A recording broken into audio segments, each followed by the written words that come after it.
오늘의 부처님 가르침은 착하게 살수록 손해보는 것 같고 베풀수록 마음만 상하는 법우님들을 위한 법문입니다. 지금 잠시 구독과 좋아요를 눌러주시면 감사하겠습니다. 불자님들, 오늘 참 힘든 하루를 보내셨을 것입니다. 직장에서 동료를 위해 야근을 대신 해주었는데 정작 승진은 그 동료가 했다는 소식을 들으셨을지도 모르겠습니다. 이웃집 할머니의 장보기를 도와드렸는데 나중에 뒤에서 당신에 대한 험담을 하고 다닌다는 이야기를 전해 들으셨을지도 모르겠습니다. 아니면 친척들의 어려운 일을 묵묵히 도맡아 해왔는데 정작 중요한 순간에는 외면당하는 서러움을 겪고 계실지도 모르겠습니다. 그런 경험 있지 않으십니까? 착하게 살려고 남에게 베풀며 살려고 노력하는데 오히려 내 복은 점점 달아나는 것 같고 내 인생은 더욱 팍팍해지는 것만 같은 그런 경험 말입니다. 법우님들, 혹시 이런 생각이 드신 적 없으십니까? 내가 너무 착해서 손해를 보는 건 아닐까? 내가 베푸는 것이 오히려 독이 되는 건 아닐까? 이렇게 살다가는 내 복마저 떨어뜨리는 건 아닐까? 하는 그런 의심과 두려움 말입니다. 오늘 이 자리에 함께해 주신 모든 분들께서는 분명히 그런 마음의 고통을 한 번쯤은 겪어보셨을 것입니다. 착하게 살고 싶은 마음, 남에게 도움이 되고 싶은 마음은 간절한데 현실에서는 그런 선한 마음이 오히려 발목을 잡는 것 같은 답답함과 억울함을 느끼고 계실 것입니다. 하지만 보살님들, 오늘 제가 전해드리고 싶은 것은 이런 고민과 아픔이야말로 진정한 수행의 출발점이라는 것입니다. 부처님께서도 이미 2500여 년 전에 이런 우리의 마음을 꿰뚫어 보시고 참된 자비와 지혜의 길을 제시해 주셨습니다. 오늘 저와 함께 부처님의 가르침을 통해 4가지 깊은 깨달음을 얻어가시기 바랍니다. 첫 번째는 착함의 진정한 의미가 무엇인지, 두 번째는 베품에 숨겨진 집착의 그림자를 어떻게 벗어날 것인지, 세 번째는 진정한 복이란 무엇이며 어떻게 쌓아가는 것인지, 그리고 네 번째는 무아의 자비로 어떻게 완전한 행복에 이를 수 있는지에 대한 부처님의 지혜를 함께 나누어 보겠습니다. 이 4가지 가르침을 통해 법우님들께서는 더 이상 착함 때문에 고통받지 않으시고 오히려 진정한 자비의 기쁨을 맛보시며 무량한 복덕을 쌓아가는 지혜로운 수행자가 되실 수 있을 것입니다. 부처님의 이 4가지 가르침을 마음에 새기고 실천하시면 부처님의 길 위에서 확고한 걸음을 내디디실 수 있을 것입니다. 지금 이 순간부터 저와 함께 부처님의 지혜 속으로 깊이 들어가 보시겠습니까? 첫 번째로 말씀드리고 싶은 것은 우리가 생각하는 착함과 부처님께서 말씀하시는 참된 선행 사이에는 큰 차이가 있다는 것입니다.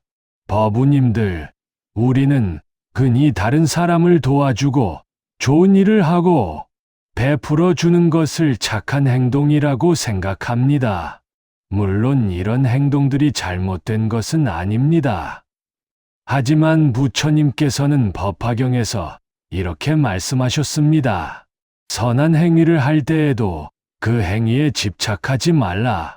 선행에 대한 집착 또한 번뇌의 뿌리가 되느니라. 이 말씀의 의미를 깊이 생각해 보십시오.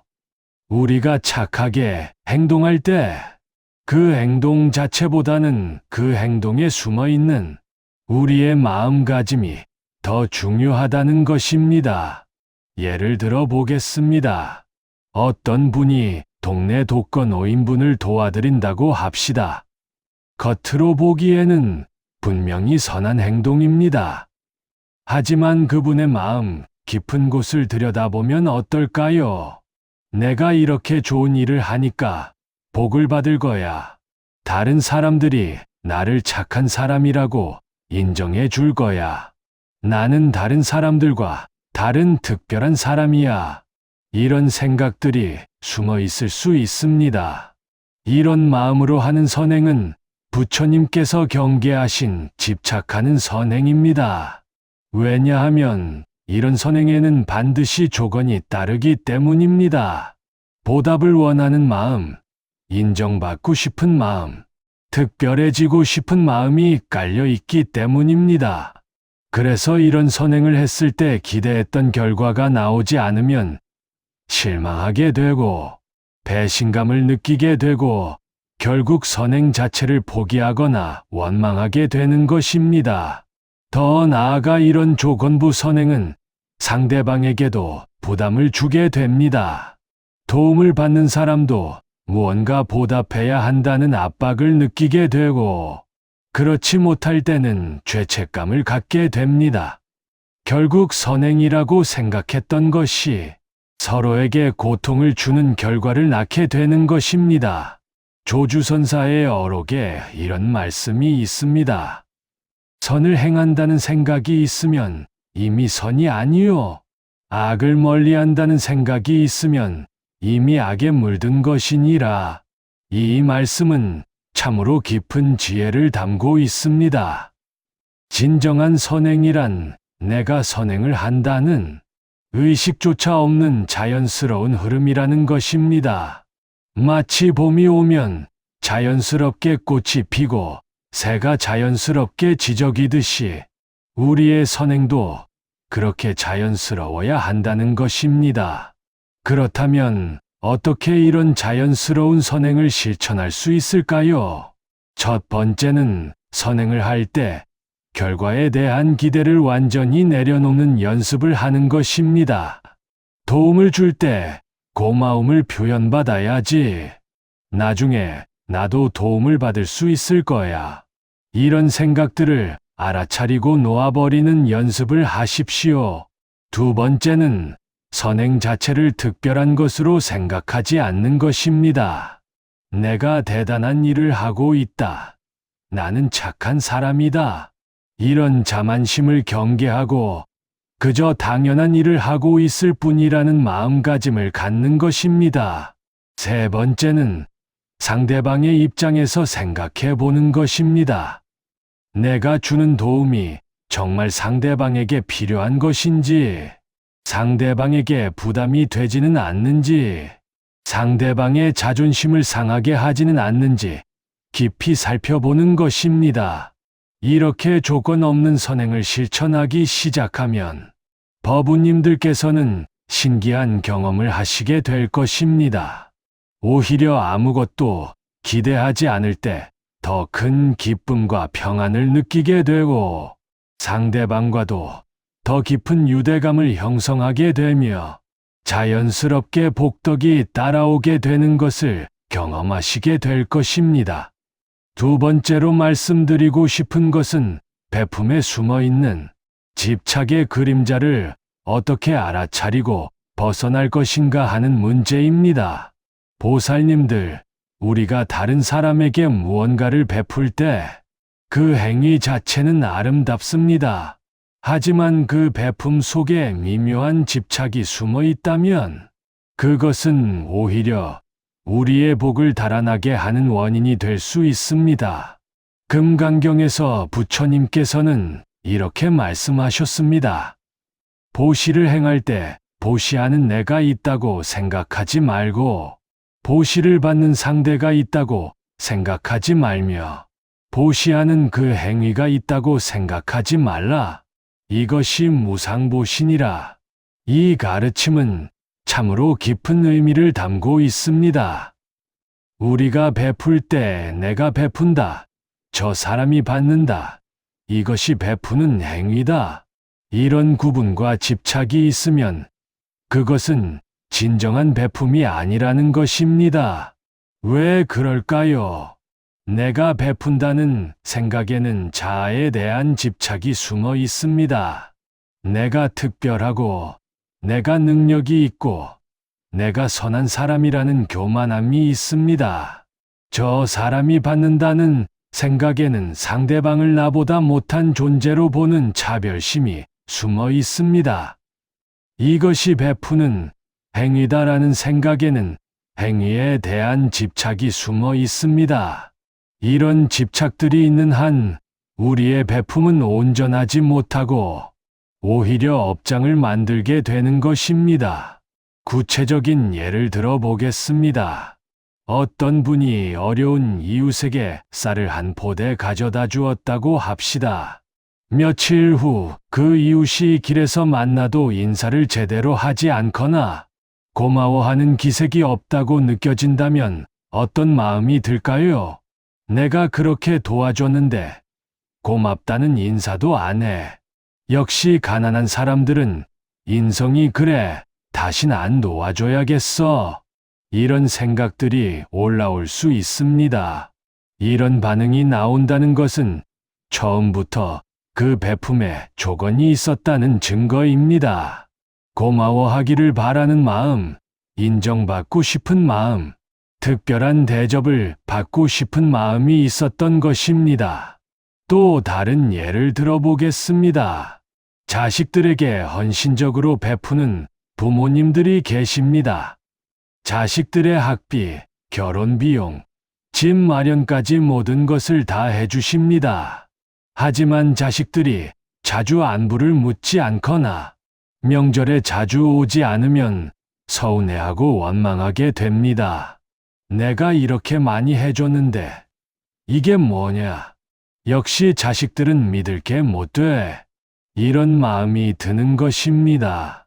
이것 또한 베품에 조건이 있었기 때문입니다. 효도받고 싶은 마음, 사랑받고 싶은 마음이 숨어 있었던 것입니다. 그렇다면 원효대사의 일화를 한번 살펴보겠습니다. 원효대사는 어느 날 길을 가다가 국어라는 거지를 만나셨습니다. 대사는 자신이 가지고 있던 음식을 모두 그 거지에게 주었습니다. 그런데 그 거지가 음식을 받아 먹더니 이게 뭐야, 맛없네 라고 투덜거렸습니다. 다른 사람 같으면 화가 났을 텐데 원효대사는 오히려 기뻐하셨습니다. 아, 내가 아직도 좋은 음식을 주어야 한다는 집착이 있었구나. 이 거지가 나의 스승이 되어 주었네. 하고 말씀하셨습니다. 이것이 바로 무상보시의 신뢰입니다. 베푸는 행위 자체에도 집착하지 않고 상대방의 반응에도 연연하지 않으며 오히려 그 모든 과정을 통해 자신의 집착을 발견하고 내려놓는 기회로 삼으신 것입니다. 그렇다면 우리는 어떻게 이런 무집착의 베품을 실천할 수 있을까요? 첫 번째는 베풀기 전에 자신의 마음을 깊이 살펴보는 것입니다. 정말 상대방을 위해서 베푸는 것인지 아니면 내 자신을 위해서 베푸는 것인지 솔직하게 점검해 보는 것입니다. 두 번째는 베푼 후에는 완전히 잊어버리는 연습을 하는 것입니다.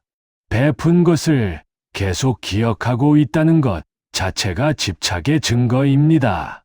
마치 왼손이 한 일을 오른손이 모르게 하듯이 베푼 후에는 깨끗이 잊어버리는 것입니다. 세 번째는 상대방의 반응에 흔들리지 않는 연습을 하는 것입니다. 고마워해도 기뻐하지 않고 고마워하지 않아도 화내지 않는 평등한 마음을 기르는 것입니다. 네 번째는 베품 자체를 수행의 기회로 삼는 것입니다. 베풀 때마다 내 안에 어떤 집착이 있는지 관찰하고 그것을 놓아버리는 연습을 하는 것입니다.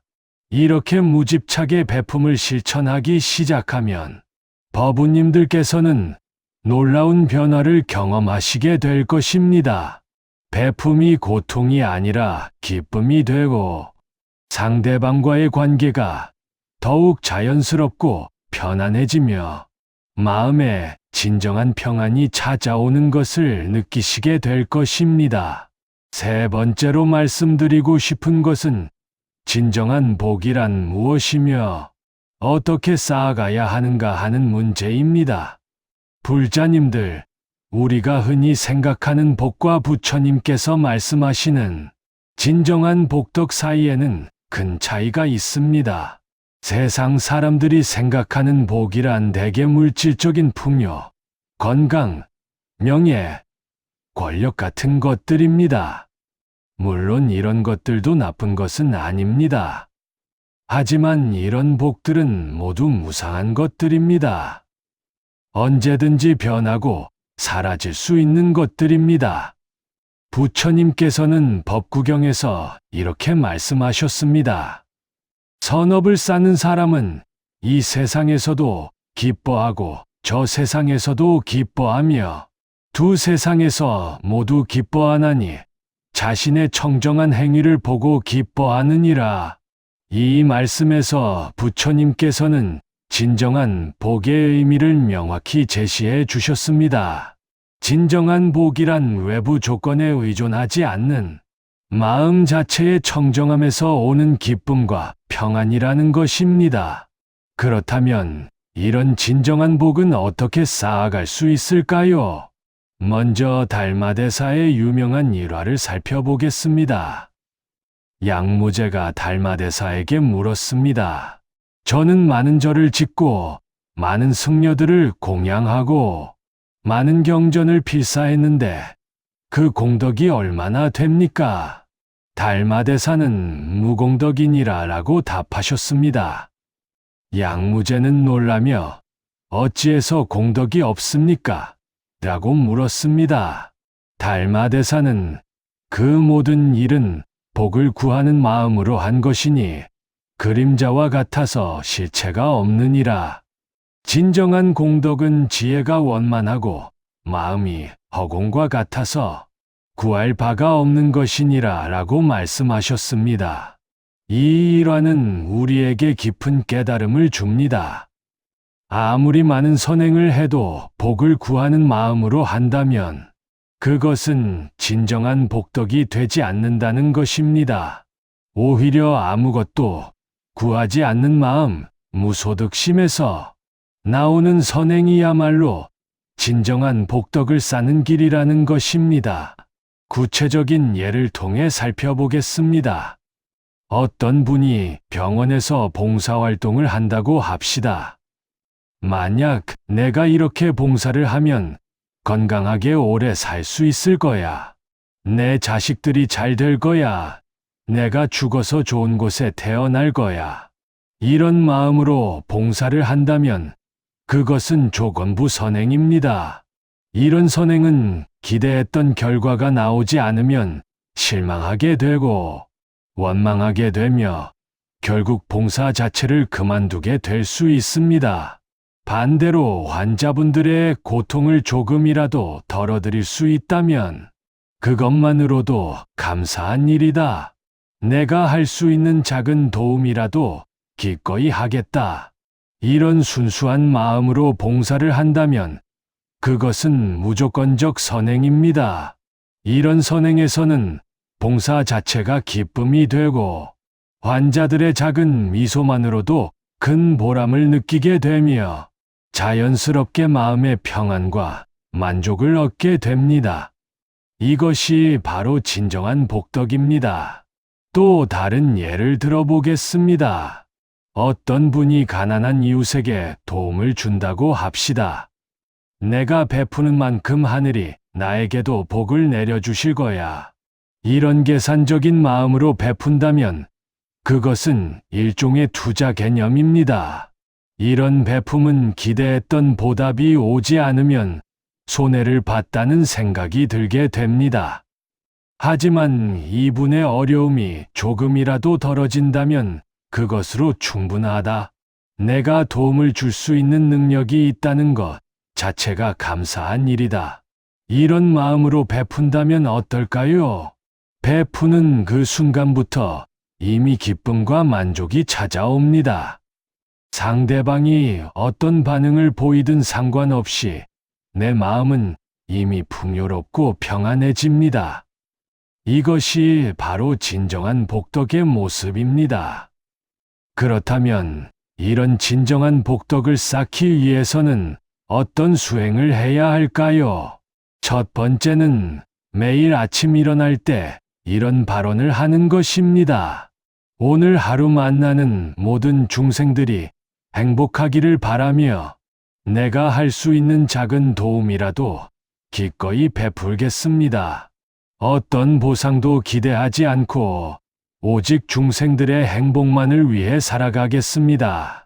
두 번째는 선행을 할 때마다 자신의 동기를 점검하는 것입니다. 정말 상대방을 위해서 하는 것인지 아니면 내 자신을 위해서 하는 것인지 솔직하게 살펴보는 것입니다. 세 번째는 선행의 결과에 집착하지 않는 연습을 하는 것입니다.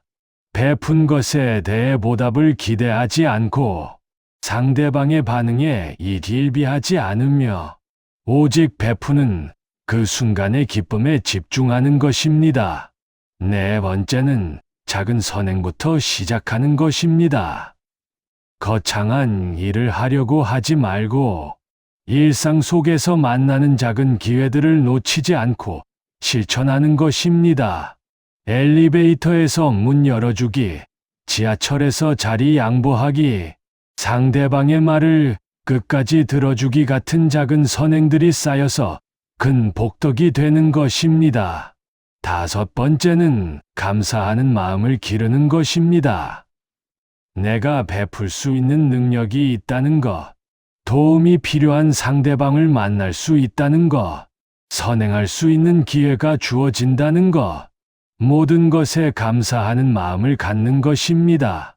이렇게 수행하기 시작하면 보살님들께서는 놀라운 변화를 경험하시게 될 것입니다. 외부 조건이 변하지 않아도 마음에 평안이 찾아오고 작은 일에도 큰 기쁨을 느끼게 되며 자연스럽게 주변 사람들과의 관계도 좋아지는 것을 체험하시게 될 것입니다. 네 번째로, 마지막으로 말씀드리고 싶은 것은 무아의 자비로 완전한 행복에 이르는 길에 대한 것입니다. 법우님들, 지금까지 우리가 살펴본 모든 가르침의 핵심은 결국 나라는 고정된 실체에 대한 집착을 내려놓는 것입니다. 내가 베푼다. 내가 착하다. 내가 복을 받아야 한다. 이런 모든 생각의 뿌리에는 나에 대한 집착이 자리 잡고 있습니다. 부처님께서는 중화암경에서 이렇게 말씀하셨습니다. 모든 고통의 원인은 나라는 착각에서 비롯되느니라. 나가 없음을 깨달을 때 진정한 자유와 행복이 찾아오느니라. 이 가르침은 불교 수행의 궁극적 목표를 제시해 주고 있습니다.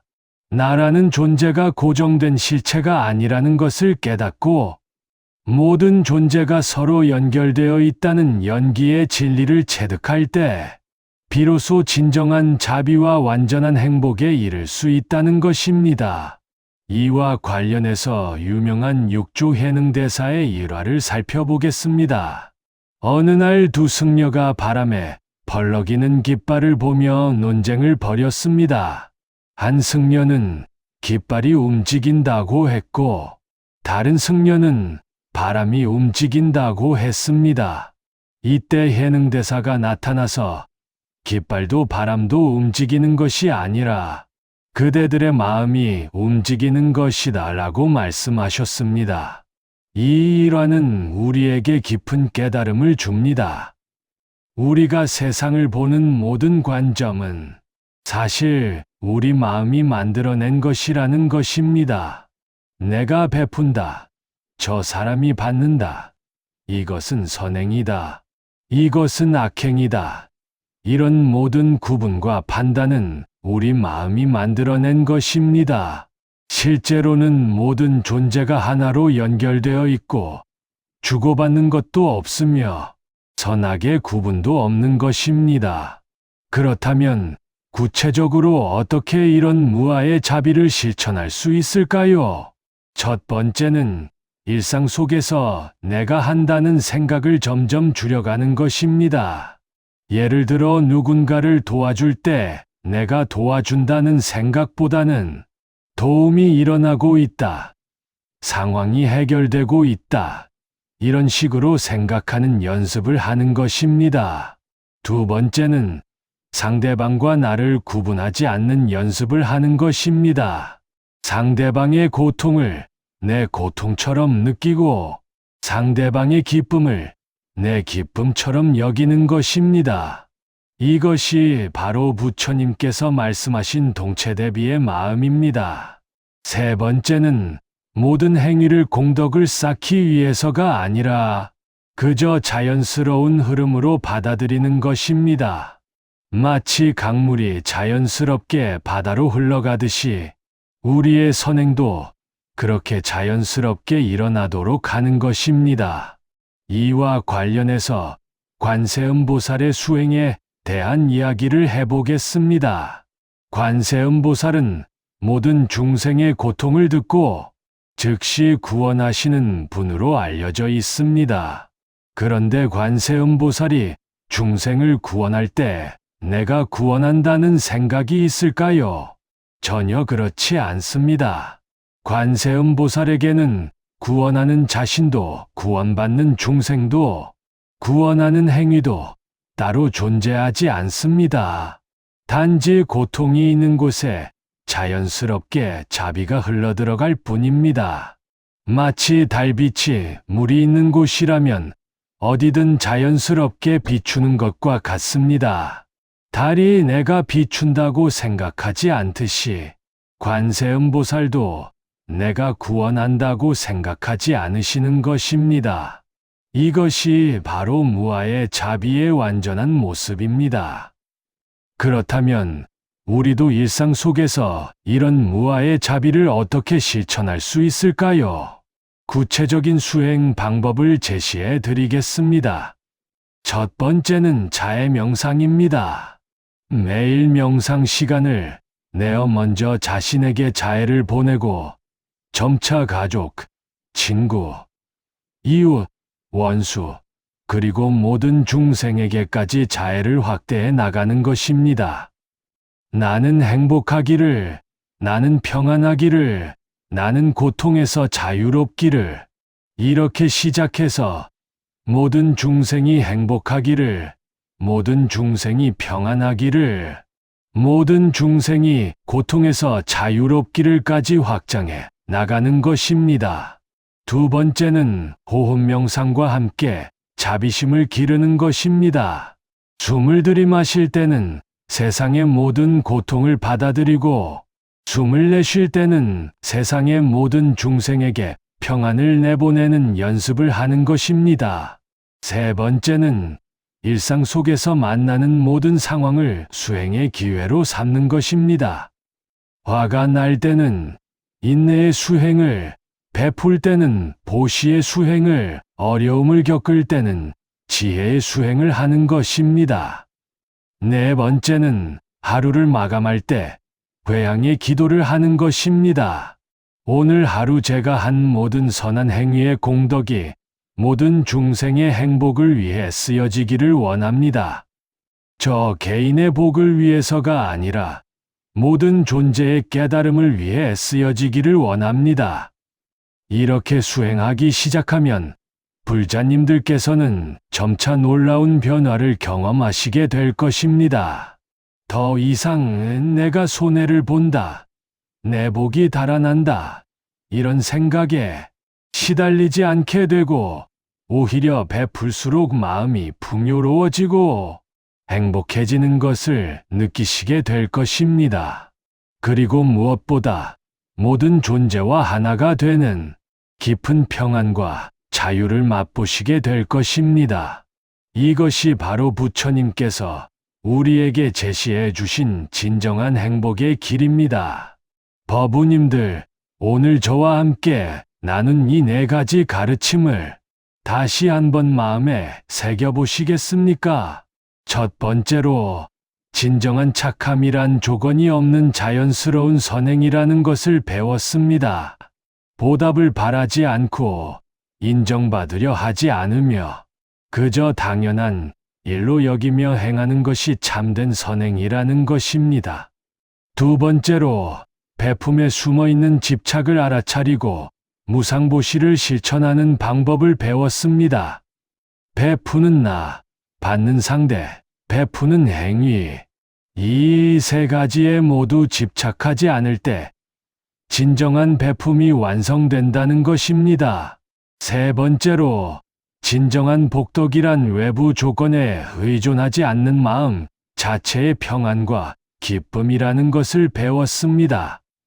무소득심으로 행하는 선행에서 진정한 복덕이 생겨난다는 것입니다. 네 번째로 무아의 자비를 통해 완전한 행복에 이르는 길을 배웠습니다. 나라는 고정된 실체에 대한 집착을 내려놓고 모든 존재와 하나가 되는 자비심을 기를 때 진정한 자유와 행복이 찾아온다는 것입니다. 보살님들, 이제 더 이상 착하게 사는 것 때문에 고민하지 마십시오. 더 이상 베풀었는데 인정받지 못해서 서운해하지 마십시오. 더 이상 좋은 일을 했는데 복이 오지 않는다고 원망하지 마십시오. 부처님의 이 네 가지 가르침을 마음에 새기고 실천하시면 법우님들의 인생은 분명히 달라질 것입니다.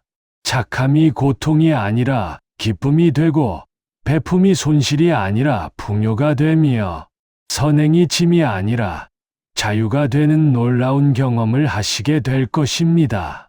만약 오늘 이 말씀이 법우님들께 조금이라도 도움이 되셨다면 구독, 좋아요 버튼을 눌러주시고 댓글로 여러분의 경험과 소감을 나누어 주시기 바랍니다. 여러분의 이야기는 다른 법우님들에게도 큰 힘과 깨달음이 될 것입니다. 그리고 이런 부처님의 지혜로운 가르침을 더 많은 분들과 나누고 싶으시다면 주변 분들에게도 이 영상을 추천해 주시기 바랍니다. 오늘 이 법문의 공덕이 모든 중생의 고통 소멸과 진정한 행복을 위해 회양되기를 서원합니다. 모든 법우님들과 보살님들께서 부처님의 자비광명 속에서 항상 평안하시고 무량한 복덕을 쌓아가시며 궁극적으로는 모든 존재와 함께 성불의 길을 완성해 나가시기를 간절히 발언드립니다. 나무아미타불 관세음보살